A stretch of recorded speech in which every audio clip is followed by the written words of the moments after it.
tle smo se s Peškotom ustavili v Nemčiji pri firmi ASP Aberle, ki se ukvarjajo s tem, da ti zrihtajo kakšne te aftermarket dele, specializirani za džipe. Te so hude, ne? In tukaj sem tako na enem parkingu, kjer je en kup zakladnice. Malo sem zmatran, ampak to je pa kar dobro za pogled. Camaro, pa to je noro. Strehca dol, pa gas. Ja, to pa gremo naprej. Ram.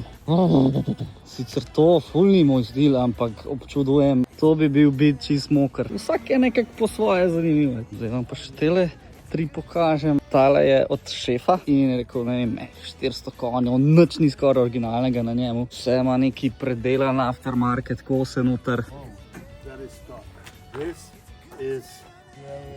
Zdaj tistim, ki so džipi in Rubikoni in takšne zadeve všeč, tole it's a place to be. To je noro, to je noro. In super plec, da zapraviš tudi kar nekaj gnarja. Tukaj ima pa majster še eno zadevco tlele zadej. Se ne vem, ali to sam predeluje ali kva. Koretica. In to je v Nemčiji vse street legal. Par nam pa... This one is like off-road and this one is street. A, da me bo ta tretjič razledil v pizda. Ne pa všala za prekolco, gre vse v Wranglerja.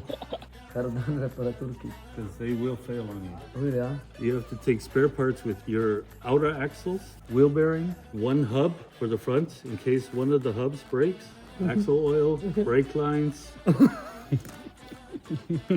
They can fix a lot, but it's not, they can't fix everything. A Jeep is like a Rolls Royce. Yeah. If they have a Toyota? a Toyota and a Land Rover, maybe. If you go in like 4 weeks, 6 weeks, and you have to sit in one spot to get one part, it's not fun. In tools. 25 let džipov.